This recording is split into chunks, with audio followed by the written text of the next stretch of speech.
A mente humana é muito sensível a narrativas, histórias. Quem diz isso é o Robert Shiller, economista comportamental que ganhou o Prêmio Nobel de Economia em 2013. É dele, por exemplo, um livro muito famoso chamado Exuberância Irracional.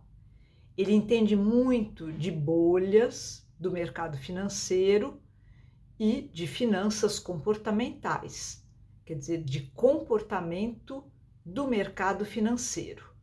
E, ultimamente, ele vem estudando a questão das narrativas, das histórias dentro do contexto econômico. Ele acredita que para entender o que acontece na economia e nas finanças, é muito importante entender como as narrativas são formadas e como elas se propagam.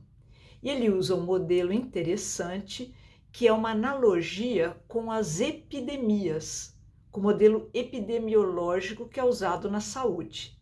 Então, ela formaria a curva da epidemia ou de uma narrativa bem-sucedida, começa também num ponto ou outro, no caso de uma epidemia, com um primeiro paciente, um segundo, aquilo vai ganhando volume, vai aumentando. Estou fazendo aqui o desenho de uma curva normal de distribuição. E vai então se espalhando por mais pessoas. A narrativa, assim como a doença, pode ser contagiosa e ela vai daí atingindo um pico e, em geral, aos poucos, vai também perdendo força até, em muitos casos também, desaparecer. Em outros casos, ela acaba ficando resistente por mais tempo. O que tudo isso tem a ver com seus investimentos? Você pode estar se perguntando.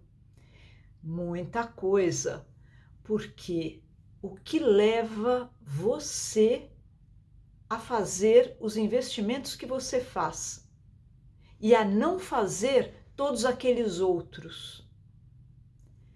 Preste atenção às narrativas, às histórias, a tudo aquilo que parece dar um sentido para as avaliações e para as escolhas, as decisões que você toma com relação ao seu dinheiro. É bem possível que você encontre alguns fios da meada, algumas histórias que talvez você nem identifique de onde elas surgiram. E, no entanto, elas podem acabar fundamentando o seu raciocínio, a sua análise sobre as alternativas para investir. Claro, o mais importante é entender se aquilo tem procedência, se aquela argumentação é válida, se ela é real, se ela está próxima da realidade, ou se ela apenas faz parte de uma curva epidemiológica, uma narrativa que ficou popular, muita gente repete, parece até que faz sentido e, na verdade, não passa de um boato, de uma impressão falsa ou de uma história que caiu no gosto popular, como tantos outros exemplos que a gente tem, de moda, por exemplo.